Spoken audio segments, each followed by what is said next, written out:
Oi pessoal, tudo bem com vocês? Meu nome é Fernanda Nanini, nas minhas redes sociais todo mundo me conhece como Dama do Agro. A gente está iniciando uma série de programas que nós vamos falar basicamente sobre agronegócio. Vamos trazer bastante informações para vocês, vamos trazer convidados para estar falando sobre o agro, sobre agricultura, sobre pecuária, sobre agroindústria. Então fiquem ligados aí no nosso canal, tá? A gente vai ter também um canal no YouTube que vai estar disponibilizado para vocês essas entrevistas.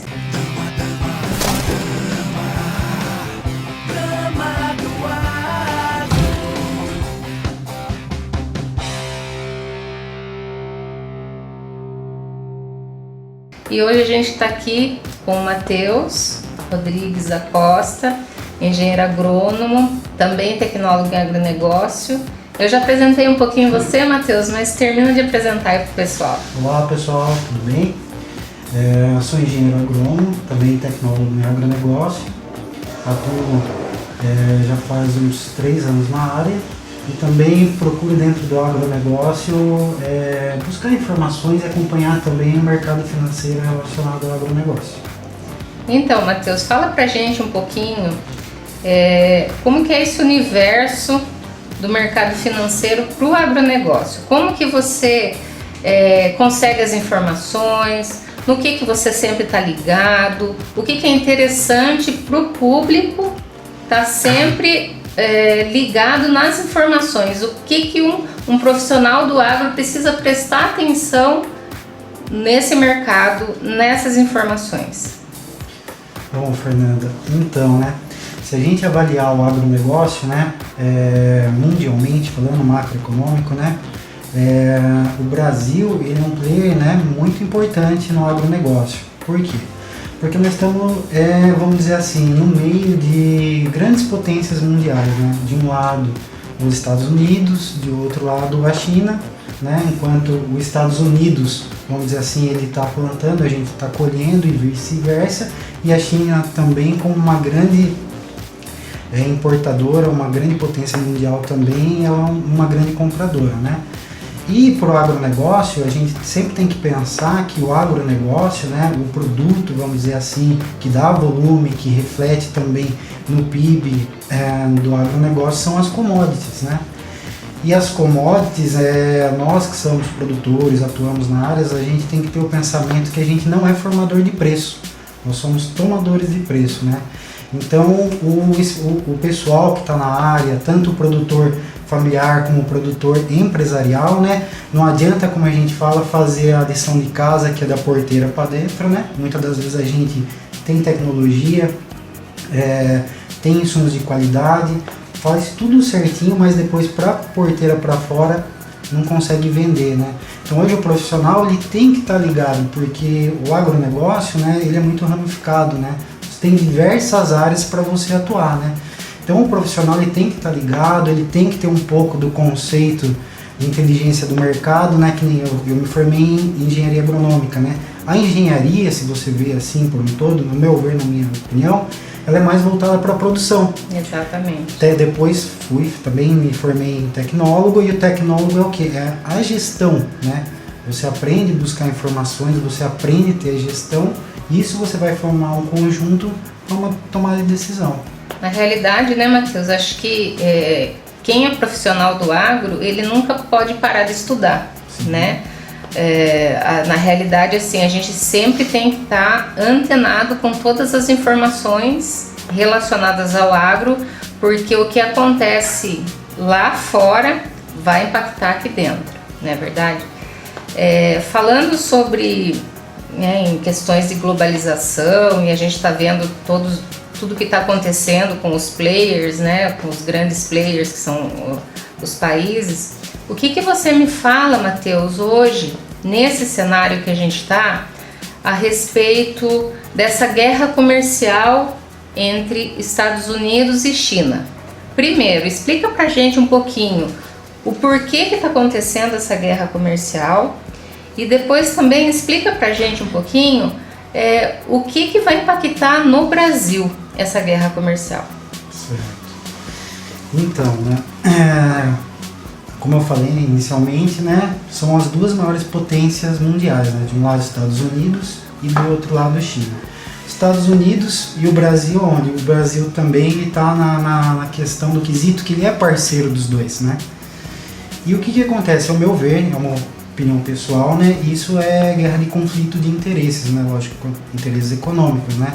Estados Unidos, maior potência mundial, desde o início, aí, depois da guerra, aí, ele fez acordos de troca de serviços ou até de máquinas, tudo, o qual ele deixou, vamos dizer assim, a moeda dele como moeda majoritária, né, major que fala, né.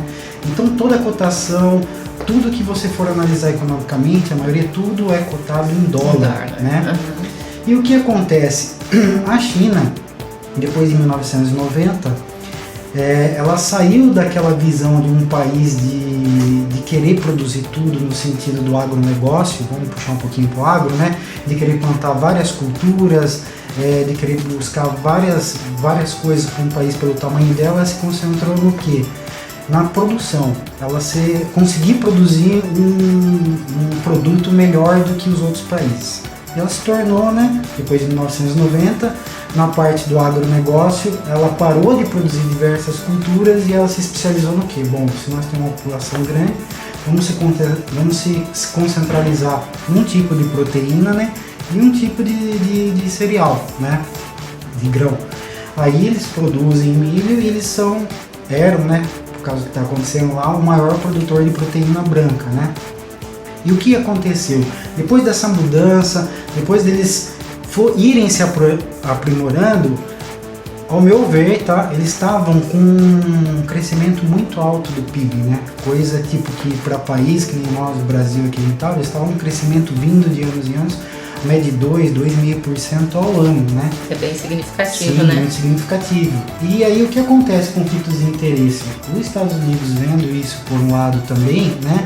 Começou essa guerra de conflito, né, que ao meu ver são questões de informação, de segurança, de propriedade intelectual, né, e também esse negócio de copiar, de imposto. Aí o que aconteceu? O Trump vendo isso, né, o presidente, inicialmente ele começou com uma taxação, tarifar, né, determinados produtos, né. E com isso já faz mais de um ano e pouco que Você fala produtos industrializados. Industrializados, e primeiro foi até no setor de agro, ele começou a taxar, acho que, se não me falha a memória, o sorgo, né? Certo. Só que ele não taxou diretamente na China, ele taxou para todos os países, né? Certo. E isso automaticamente a China começou a investigar, começou a ver, até que inicialmente também foi no sentido de debate buscar o que está acontecendo. De lá em diante, daí surgiu outros assuntos relacionados à tecnologia, segurança, né? Para vocês terem ideia, até a gente está indo na tecnologia de 5G, o qual a China, junto com parceria com a Austrália, retém parte dessa tecnologia. Certo. Como que eu vou aplicar uma tecnologia de segurança num país que é potência mundial, o qual eu vou abrir dados, né? Essa é a minha visão. Então, iniciou tudo isso a partir desse conflito de tecnologias, né? Até chegar no que a gente está hoje, né? E o agronegócio? O que isso aí beneficia ou não o Brasil? Se a gente analisar historicamente, né, a parte de proteína, nós já passamos os Estados Unidos na parte de cereal, né, a parte de proteína, né, na questão de produção, né. Os Estados Unidos também na parte do agronegócio, veio dessa última safra aí de soja, foi uma das piores vistas, né. E o que aconteceu? Os Estados Unidos tarifando a China, o que acontece? Esse tributo começa a ficar alto. E quem que é o player que é maior produtor hoje de cereais? É um outro que está passando os Estados Unidos, o maior produtor de proteína branca junto com proteína vermelha, o Brasil. Então esse preço aí torna atrativo para eles estarem importando esse produto, né? E com isso o que aconteceu? Esse é o primeiro fator que aconteceu do impacto lá na produção de soja deles, né? Eu acredito que isso aqui, ao longo prazo, esse é um ano que provavelmente a soja já vai estourar novos níveis e patamares de preço a partir de fevereiro, né? E o que acontece? O Brasil se beneficiou com isso, porque automaticamente, nessa diferença de tarifação, a China começou a importar mais. Começou a importar mais cereais, começou a importar proteínas, mas a proteína por quê?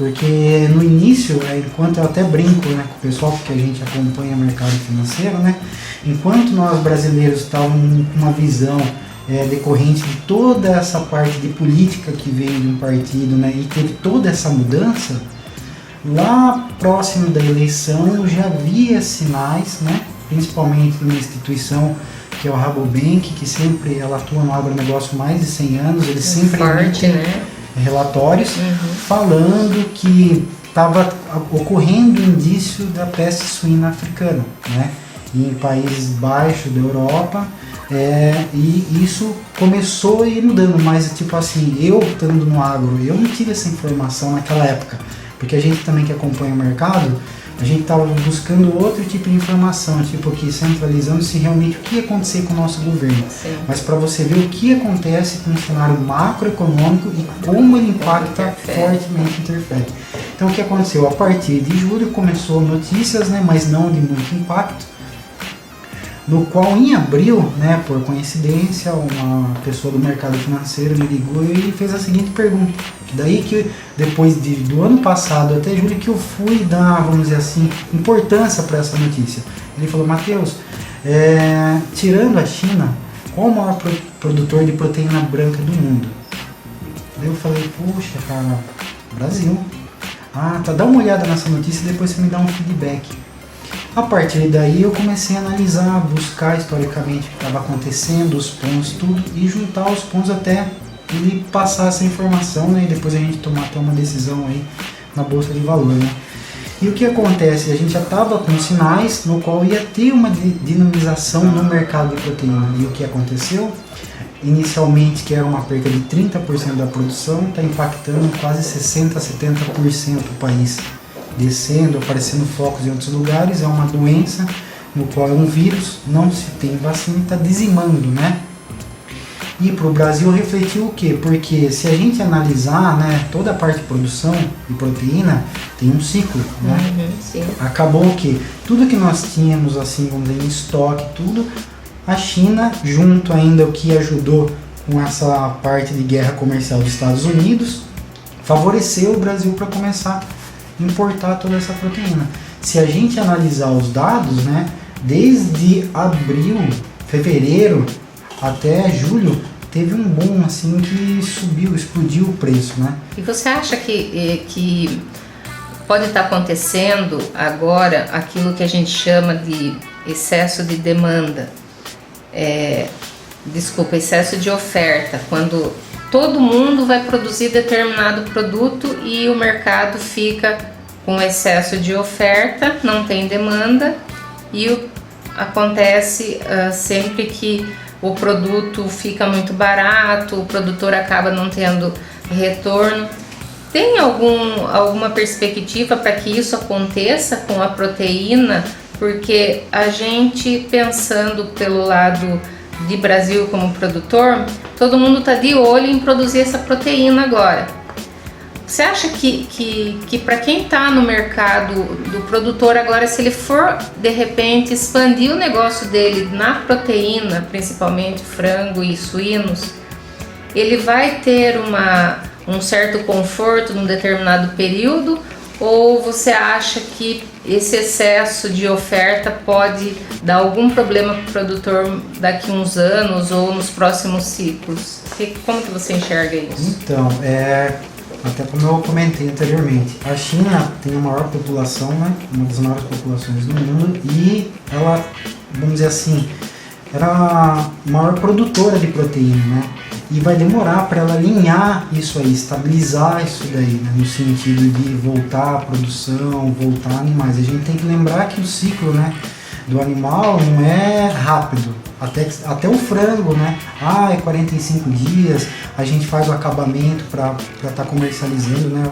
Tudo, mas tem que lembrar que tem toda uma genética por trás disso. Tem uma cadeia por trás, né? Então começa lá nas avós, né? Isso. E se a gente voltar historicamente, depois que nós tivemos aquela gripe aviária, né? Certo. Analisando dados da Associação Brasileira de Proteína Animal, houve uma quebra no sentido de redução dessas matrizes, né? Certo. Então agora que ocorreu esse fato aí e a exportação aumentou muito, né? O Brasil exportou demais tudo, né?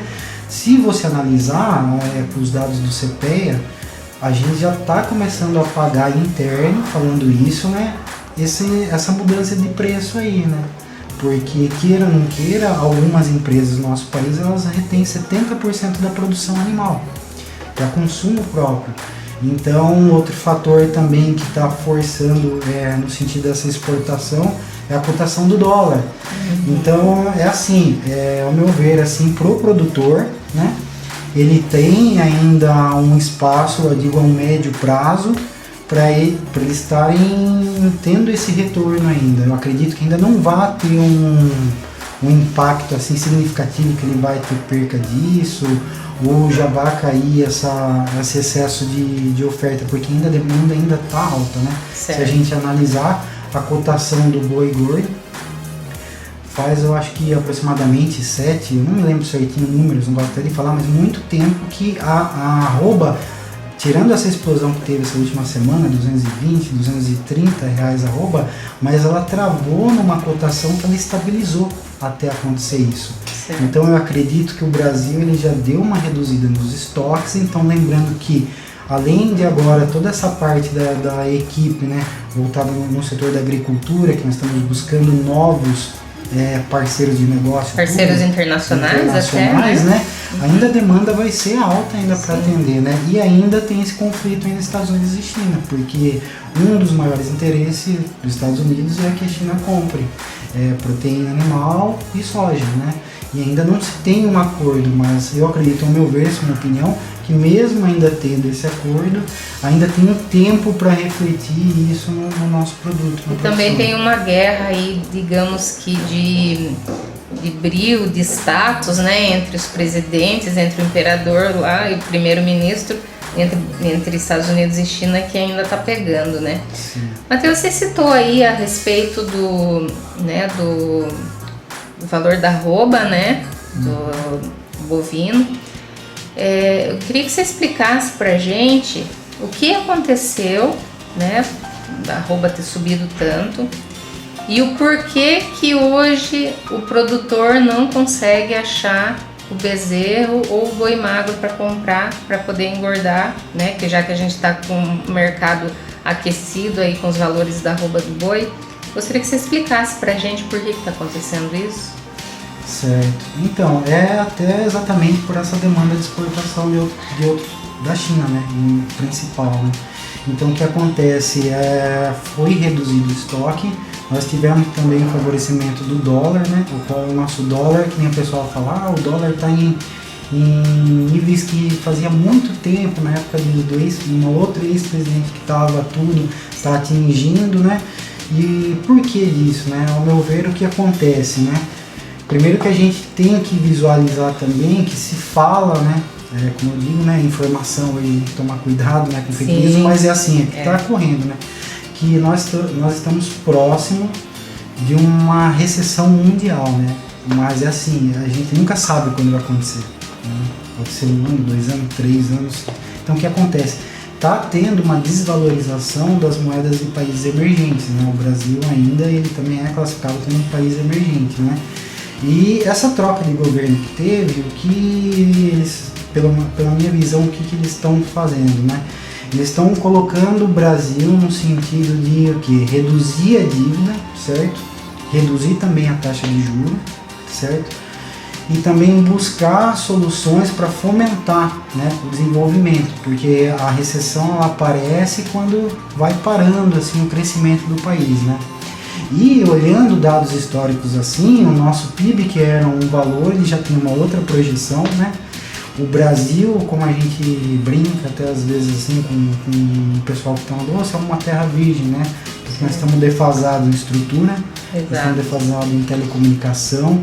Tem muita área no nosso setor, não só do agronegócio, né, mas em diversos setores que são listados assim por categoria na bolsa, que ainda tem muito potencial para crescimento, né? E uma das opções, né, no caso para o governo incentivar, né, fomentar isso, seria a redução da taxa de juros, né? Mas aí por que eu falei isso? Porque a gente também tem que observar também o IPCA, que é a inflação, né? Porque por essa desvalorização que está acontecendo do real, e a gente está tendo problema também no Mercosul com alguns outros países, como Chile, Bolívia e Venezuela, né? Que está nos atrapalhando, né? Em partes também, ao meu ver, sim, né? Porque puxa, né, para o Mercosul, né? Então, o que acontece? A gente também está com um pouco de pressão nesse sentido também no Brasil.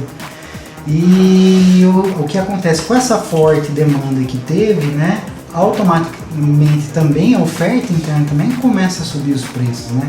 Se você for analisar aí, teve um aumento aí de 50% no quilo de carne. A gente está vendo por toda a proteína está tendo um aumento. Então isso também no final da curva, se a curva apontar, quando eu digo a curva da inflação subir, né, tem que ver qual que vai ser a atitude, vamos dizer assim, do governo nisso, né?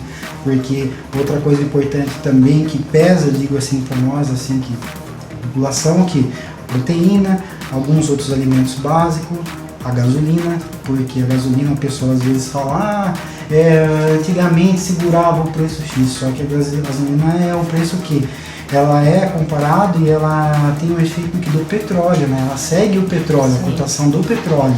Não tem como a gente segurar e travar o preço para ficar assim, não, ela segue o barril do petróleo.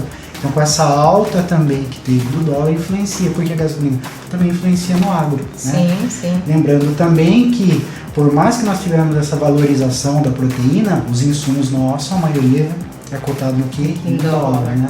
E para a gente acabar também, né, seja uma proteína do gado, né, ou do frango, ou do porco, né, 60%, 70% do custo são dos insumos, né? Sim, é verdade. Vem da parte dos grãos, né? Tá, e falando, se a gente for falar em investimento internacional, né, vindo aqui para o Brasil, a gente está vendo aí que a ministra está indo buscar parcerias, visitando países árabes, a Ásia. Bolsonaro também a gente vê que está fazendo algumas ações referentes a isso. Você enxerga pontualmente se já está tendo alguma mudança relacionada às políticas públicas de incentivo, ou seja, de motivação ou com algum subsídio na infraestrutura, alguma coisa relacionada ao agro que possa brilhar os olhos, por exemplo, dos investidores estrangeiros dentro do Brasil? Você enxerga alguma coisa, alguma ação do governo, ou você acha que não, que o governo ainda está engatinhando e não está respondendo aquilo que a gente precisa para o agro? Assim, a gente, né, que trabalha com projeto, a gente, quando vai fazer uma comparação, né, no sentido de viabilidade do projeto, a gente sempre usa como base a taxa Selic, né? Sim. Então, se a gente analisar, vamos dizer assim, uns 2 anos atrás, a gente trabalhava com margem de taxas de 13%, né? Sim. Hoje a gente já trabalha com taxas de 6%, né? A gente já como é que eu posso dizer, já sente essa diferença significativa nessa redução da taxa Selic, no qual reflete para as taxas que a gente trabalha com os programas destinados às políticas para o agronegócio, né? Certo. Então a gente já nesse pouco período já teve uma redução. Agora, assim, investimento internacional, assim, ao meu ver, o que acontece? Assim, se a gente analisar a equipe econômica, né, e eu sou totalmente apartidário, mas essa é uma somos, equipe, né? Somos apartidários. Né? Eu não defendo nem direita e esquerda, o que para mim é melhor pro país, né? Exatamente. Mas se você analisar, essas são as melhores equipes econômicas, né, visualizando o que está sendo feito, né? A gente está com projeções aí pro agro, que tudo isso que está acontecendo, como eu falei aí, vamos dizer assim, o início da economia está reduzindo a taxa, isso aí vai refletir no sistema bancário, né, que todos nós aqui que trabalhamos com projeto utilizamos muitas linhas, né. Na realidade, o produtor rural precisa muito das linhas, né, tanto para agricultura familiar como para agricultura empresarial, né. Então isso eu acredito também que vai refletir também nessas taxas, a gente está vendo uma redução, né, mas aos olhos de investidores internacional, para independente do setor que vir, tem que se concretizar as reformas, porque queira ou não queira, ainda na visão deles, essa é uma observação pessoal, ainda a gente não tem estabilidade, e essa estabilidade política que tem aí acaba influenciando nisso, porque a gente está reduzindo o juro, o risco país do Brasil já reduziu demais, nós estamos num risco baixo já, nossa bolsa de valor cada mês que passa aí estourando topos, né? Buscando projeções aí até o final do ano de 115, 118 mil pontos, né? Lógico, projeções, né? Não é nada falando, né? Então nós estamos tentando alinhar tudo para que o Brasil fique atrativo para o investidor. Mas não adianta o governo fazer a parte dele, fazer tudo, sendo que as reformas têm que estar alinhadas, né? Isso tem que estar alinhado para os olhos do investidor lá, ele fazer um investimento. O que é melhor? Investir nos Estados Unidos, que é uma potência mundial, é uma potência onde ela tem uma seguridade maior, um país de terceiro mundo, como somos classificados, dá um problema político ali, desmorona tudo, né? Então eu acredito que eles estão aguardando esse posicionamento, né? Então o governo tem que trabalhar todos os responsáveis por isso, né? Alinhar e a gente conseguir atingir isso para que se venha esse investimento. E vamos falar um pouquinho sobre os investidores nossos aqui dentro do Brasil mesmo. Você acha que o investidor aqui de dentro ele está confortável com essas taxas de juros que estão sendo praticadas, com a taxa de juros, né, principalmente da Selic que a gente está tendo aí uma projeção de grande queda? Para ele vai compensar ele ficar investindo na bolsa ou investindo de repente deixar o dinheiro dele guardado investindo, ou tesouro, ou alguma letra do agronegócio? Para ele compensa ele investir na parte produtiva, ou ele investir de repente no mercado? O que o investidor está enxergando hoje? Então, né, aqui no Brasil ainda a gente tem uma cultura muito baixa no sentido, vou pegar lá desde o início, muito baixa no sentido de investimento, né? A gente pegar tipo assim os antigos ainda vem muito da questão de poupança, né? E a poupança ela acompanha a taxa Selic, né? Então quanto menor a taxa, em cima da taxa se paga acho que 70%, não falha a memória, né? E não sou economista, só acompanho. Nossa, você não sabia isso. por hobby. Então o que acontece? Automaticamente, imagine que, por exemplo, a taxa chegue a 4,5%, 5%. Se isso aí for depois lá descontando 3,5%, ele vai demorar, só a grosso modo assim, né? E vai ficar um ano inteiro com o dinheiro dele para receber 3,5%. Então hoje as pessoas que vêm de uma taxa que estava 14% ao ano, antigamente eu via o Tesouro direto com um investimento seguro, uma taxa de 12%, 10% ao ano. Ainda seria viável, né? Mas hoje, nesse valor, para ele buscar novos rendimentos, né, mais altos, ele vai ter que tomar risco, né? Tomar risco no qual sentido, né? Investindo. Não vai ter uma outra maneira. Por isso que está se vindo reduzindo a taxa. Para quê? Para tentar fomentar as questões dos bancos também, né? Um tempo atrás, se não me falha a memória, essa semana a taxa já comentou, eu ainda acho muito alto, mas um corte para o cheque especial a 5%. Foi uma surpresa, né, para mim essa taxa. Quando que a gente via um cheque especial de um banco a 5%, né? E outra, né, parece também que agora os bancos a partir de 2020 vai ser um teto máximo para cobrar 8%. Então eles estão buscando todas as opções, eu vejo assim, para reduzir ao máximo essas taxas, né? até políticas, né, quanto à tomada de crédito para a pessoa que vai fazer o investimento, no caso do agro, tudo, para que fomente o setor, né, não só o agro, né, mas todos os setores estão precisando, né, de uma questão dessa de taxas boas, né, reformas, previdência, reforma também quanto à questão tributária para o país andar, né. Então, o cara que é investidor, ele vai ter que tomar um risco agora, seja no empreendimento, no agronegócio, ou se ele é empresário, ou ele quer um retorno maior, ele vai ter que tomar risco. Quando você fala assim, vamos explicar para o público, quando você fala tomar risco, explica pra gente melhor aí, quando um investidor ele vai tomar risco, né? Quando é usado esse jargão, qual que é a explicação mais plausível? Por exemplo, aqui o Tesouro Direto, ele seria uma renda fixa, né? Ele é travado, ele tem uma garantia, vamos dizer assim, do governo, né? Vamos dizer assim, só vai quebrar no sentido se o governo quebrar. Certo. Né? Então aquilo é um seguro para ele, né? O risco é renda variável, né? O que eu tenho de renda variável? Bolsa de valor, operações estruturadas, né? Eu buscar também um outro tipo de operação que ela é mais alavancada. Esse seria o risco, né? Um fundo multimercado, onde eu tenho também ações brasileiras e ações internacional, né?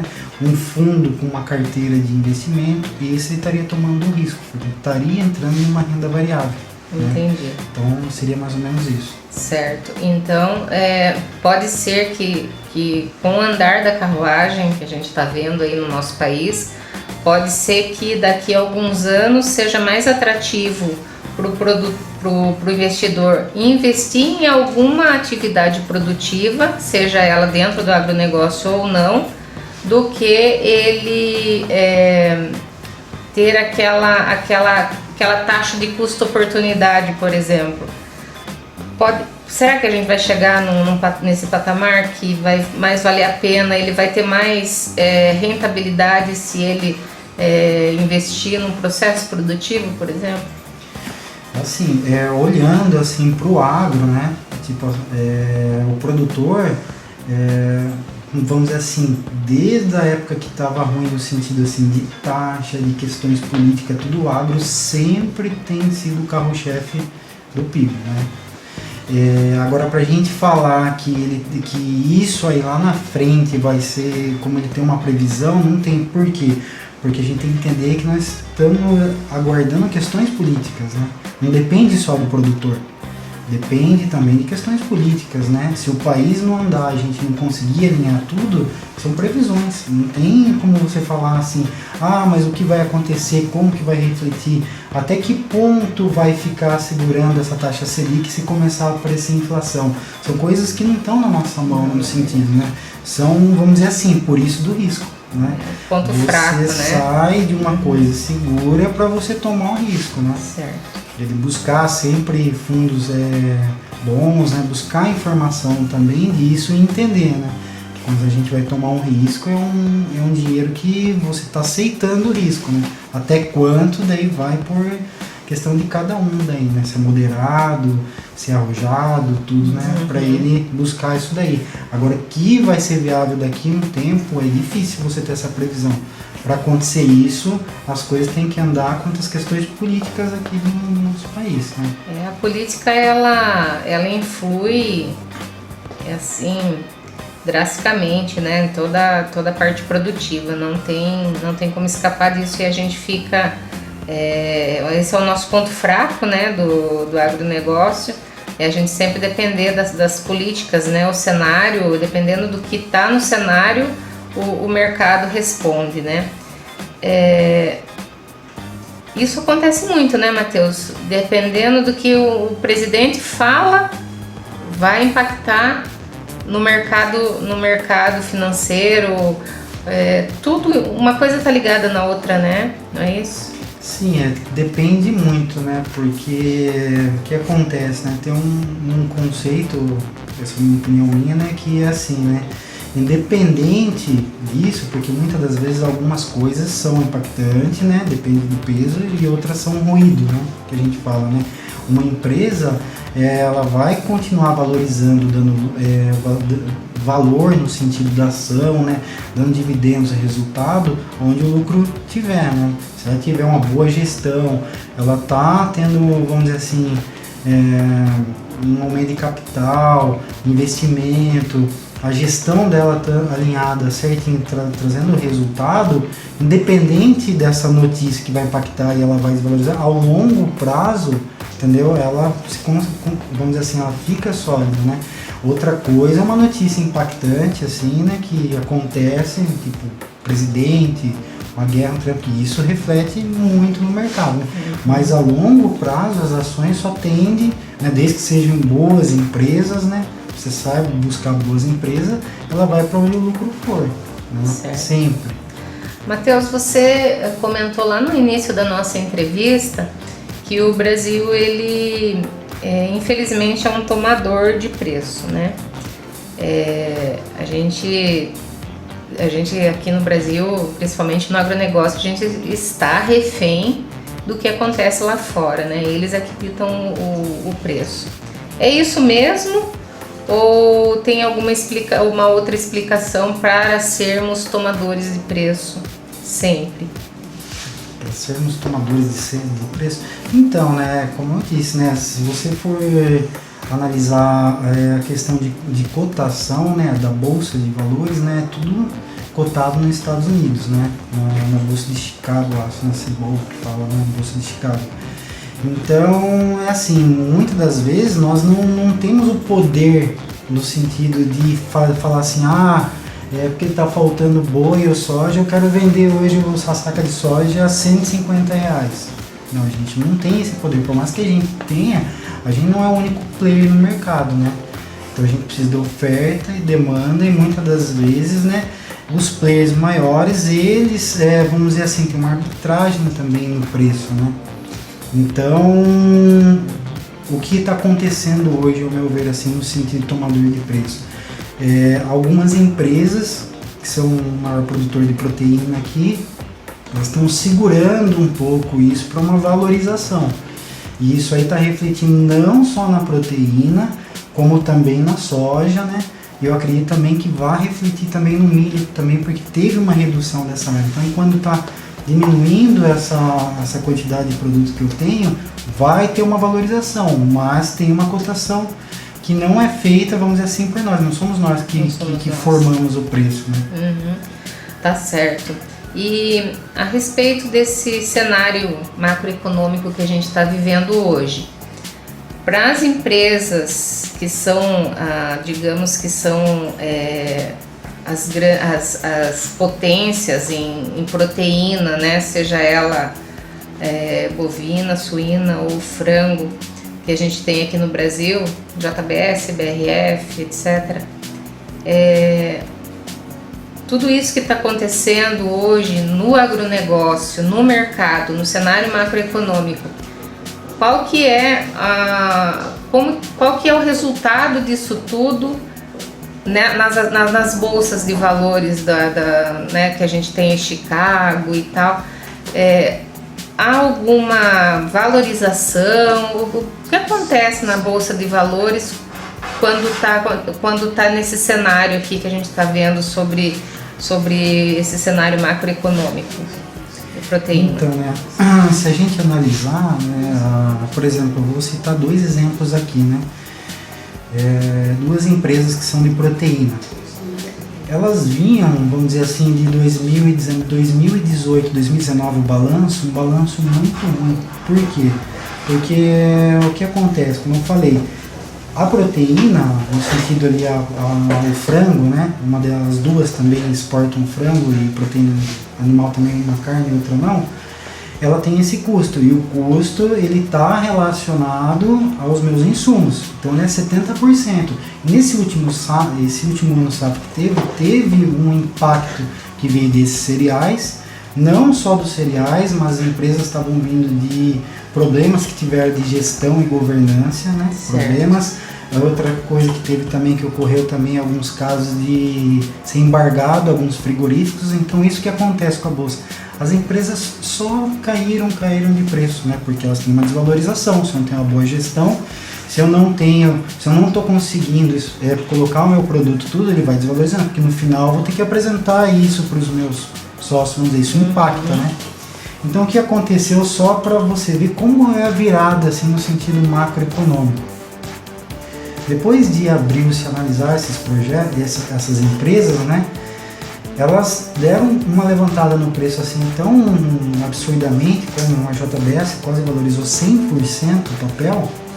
Quando você fala o papel, o valor da cota. O valor da cota da ação. Sim. Por exemplo, estava 10, bateu 20, bateu 27. Quando impactou essa notícia aí, que a China provavelmente ia ter uma perca de 40% da produção animal dela, no outro dia o papel já começou a ter uma valorização, a ação começou a ter uma valorização, 5%, 7%, 10%, subiu de tal maneira que ela esticou um patamar, porque daí a empresa viu a possibilidade do investidor, né, de um aumento na venda do produto e que depois isso ia refletir no valor da ação do papel. E essas empresas que, para você ver como é difícil para o investidor tomar a decisão, se você analisar o histórico delas de gestão, de problemas que tiveram até, algumas de investigação, outras de problemas de gestão da empresa, como que você vai tomar a decisão de você fazer um investimento? Estamos falando, tem um investidor que põe meio, tem um investidor que é um fundo vai por 1 milhão, 2 milhões. Então a atitude do risco, no sentido quando a gente fala da renda variável, né? Mas o que acontece nesse momento, você tem uma projeção, a gente que é do agro, voltando lá no começo do assunto, de você conhecer o setor que você atua, que você trabalha, disso, você ter um sentido um pouquinho de inteligência de mercado, né? Que nem a gente trabalha no setor de projetos de proteína, né? Então você sabe mais ou menos quais, no sentido quais as empresas que são a maior produtora, onde que está o nosso cinturão de proteína, como que está a exportação, o que vai refletir isso, quais são os nossos concorrentes. Com isso você consegue, muitas das vezes antes de impactar, porque ao meu ver o que impacta a notícia é quando vem a manada que a gente fala, daí é muito ruído, muito chato, mas muitas das vezes eles vão falar dessas notícias como ocorreu quando o papel no caso essa ação, ele já deu esse movimento. Aí muitas das vezes quando pessoas sem conhecimento, sem informação, vai tomar um risco, toma no lugar errado, né? Exato. Então essa é uma vantagem também que eu vejo da gente estar trabalhando no setor, que a gente consegue buscar essas informações, né? Continuar estudando, buscando informação para entender, né? Que nem esse ano foi maravilhoso, se a gente pegar uma FRIG, Sadia, JBS, SLC Agrícola, algumas empresas do setor de agro só teve uma grande valorização, né? Certo. E aí, Matheus, o que a gente pode esperar para o próximo ano safra, 2020 e 2021? Quais que são as perspectivas, que leitura que você faz do cenário com essas projeções para o próximo ano safra? O que você acha que o governo deve fazer para alavancar mais o agronegócio? Qual que é a opinião do Matheus a respeito disso? Então, o governo, ao meu ver já, né, o ministro lá da infraestrutura, eles já começaram um projeto, estão até postando na rede social, a parte do Centro-Oeste, eles já estão ampliando a infraestrutura para a gente escoar e reduzir um pouco do nosso custo, né? Porque a nossa diferença com os Estados Unidos é que eles têm uma malha ferroviária que faz 100 anos, né? Funciona, e aqui né? funciona. Aqui nós estamos 100 anos atrasados, né? Exato. Então o nosso custo ainda é muito, o que o Brasil perde muito, visualizando os Estados Unidos, que é o nosso maior concorrente, não só de proteína como de cereais também, é a questão da logística, né? Nós precisamos melhorar muito isso. Não é uma coisa que vai resolver em um mandato, eu acredito, pode melhorar, mas ainda é um longo prazo para se investir de maneira estratégica e a gente conseguir reduzir esse custo aí, para daí ter mais competitividade, ainda mais competitividade no nosso produto. Outro ponto é a questão das políticas, né? Voltadas para as linhas de crédito do setor do agronegócio, o qual eu vejo também ainda que tem uma dificuldade, que esse ano está ocorrendo a mesma coisa do ano passado. Nós estamos chegando no final de dezembro, para quem não sabe, o nosso ano safra ele vai no meio do ano até o outro ano, né? Ou seja, nós estamos chegando em dezembro e algumas linhas que são de grande importância para nós está acabando o recurso. Linhas de crédito, linhas de crédito, né? sendo que nós ainda estamos no final do mês de dezembro. Praticamente a gente tem aí mais 6 meses do ano safra 2019-2020 e estamos sem recursos. Sem recurso. Então, eu acredito que vai ter sim uma intervenção disso de emergência para estar colocando mais um valor nesses recursos, né? Mas ainda ocorreu a mesma coisa do ano passado. Então, isso é um ponto importante para eles visualizarem, porque se você analisar os dados, eu acho que 2017, 2018, o agronegócio tem importância de 21% no nosso PIB, né? Não só no PIB, como também reflete em todos os setores que fecham a cadeia do agronegócio, como até mão de obra qualificada, né? Máquina, insumos, troca de serviço, tudo. Então, é uma parte que sustenta o motor ali do nosso PIB, do nosso país, né? Você falando, né, sobre as linhas de crédito, a gente sabe que a gente está falando de recursos obrigatórios, né? São as linhas de crédito subsidiadas. Como que você enxerga algumas ações aí que o governo andou fazendo, andou falando, né, principalmente a equipe econômica, sobre abrir capital aí para os bancos estrangeiros para ter uma maior competitividade, principalmente no agro? O que você, Matheus, como analista de mercado, o que você enxerga? Assim, eu não sou analista porque eu considero você analista do mercado. Eu sou uma pessoa que gosta de acompanhar o mercado, né? Porque a gente não pode... mas quem gosta está analisando, mas você está dando a opinião do Matheus, né? Sim, né? Então, né? É uma coisa ainda que tem que concretizar, né? Porque nós temos aqui no Brasil os grandes bancões, que a gente fala, né? Que são os bancos que são destinados aos recursos obrigatórios, como as cooperativas, né? E essa seria uma opção também de ter uma briga quanto à questão de buscar os melhores tomadores de crédito, né? Desde que também tenha taxas que, como eu posso falar, que eu como tomador de crédito vejo a viabilidade nisso, né? Porque queira ou não queira ainda, nós temos os bancos estatais ainda, que a maioria das operações, né, são feitas por eles, né?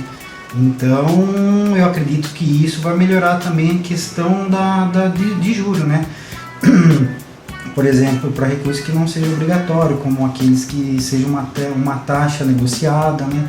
Que hoje ainda está alta, né? Uma CPR ainda, ela ainda tem uma taxa alta de 12%, 13%, 15%, que vai do estudo do cliente, né?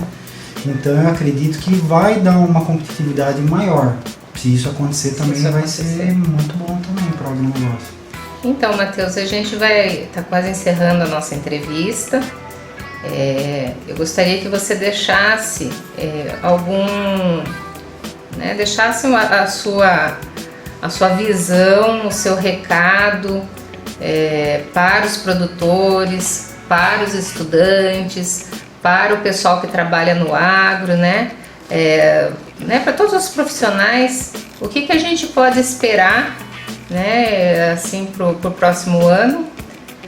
O que a gente deve fazer para ajudar o agronegócio no próximo ano?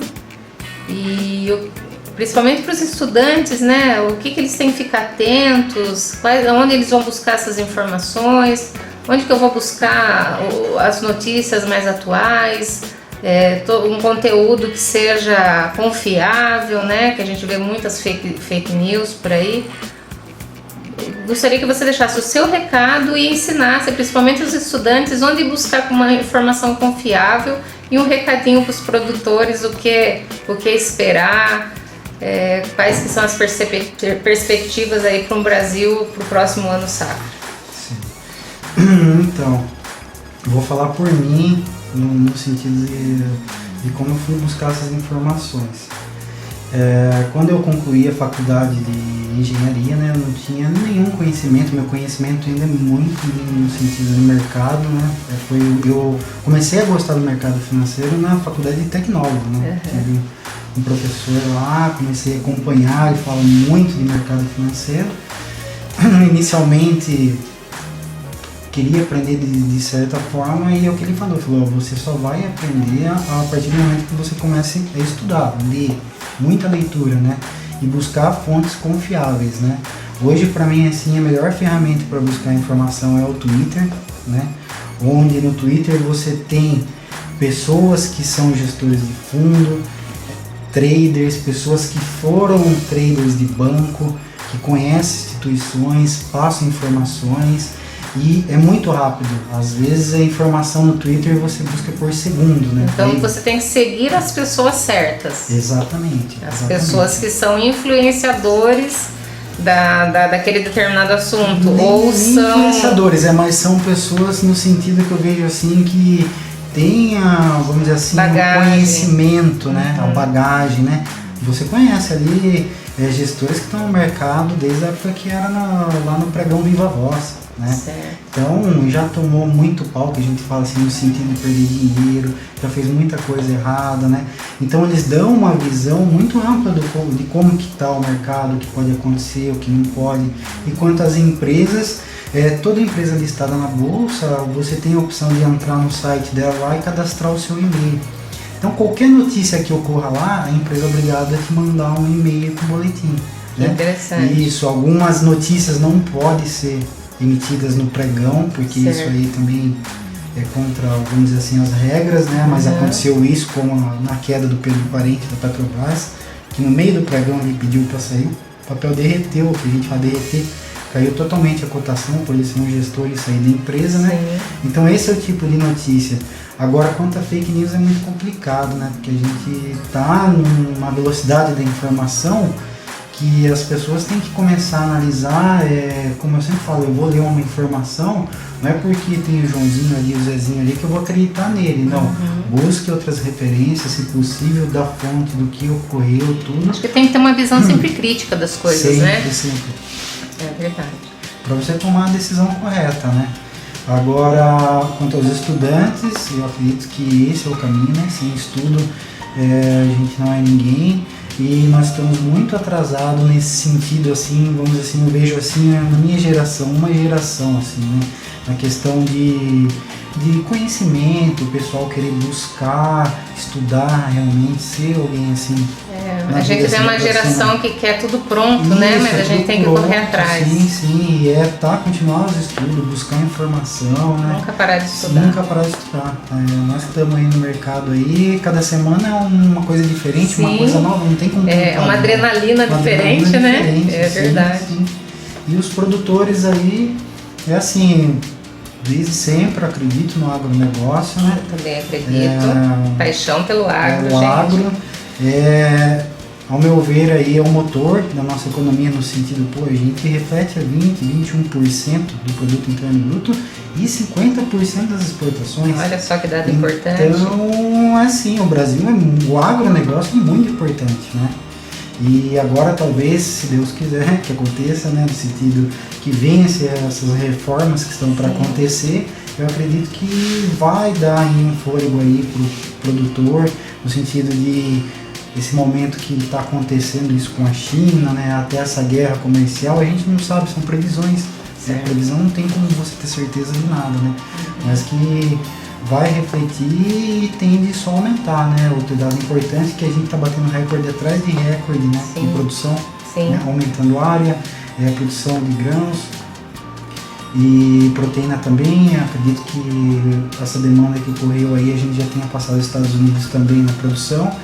Então são dados que sempre estão aumentando, né? O produtor não desistir, porque se alguém parar, quem que vai alimentar o mundo, né? Colocar o alimento, exatamente. Alimentar o mundo. Matheus, eu gostaria muito de agradecer muito a sua presença aqui, em nome do meu público, te agradecer. Muito obrigada por ter disponibilizado o seu tempo, seus conhecimentos, né? Que o conhecimento, pessoal, é um bem que ninguém tira da gente, não é verdade, Matheus? Sim. E alguém tão generoso quanto ele que vem aqui e nos mostra todo esse conhecimento, toda, né, a sua carga que foi estudado, que correu atrás, a gente só tem a agradecer a você e ao público por estar nos acompanhando. E fiquem ligados, logo vamos ter outras entrevistas, tá? Fiquem atentos lá nas nossas redes sociais, no nosso canal do YouTube. Em breve a gente vai estar com o site aí no ar também, tá? E aqui quem falou para vocês é a Dama do Agro, paixão pelo agronegócio. Muito obrigada. Até mais, gente.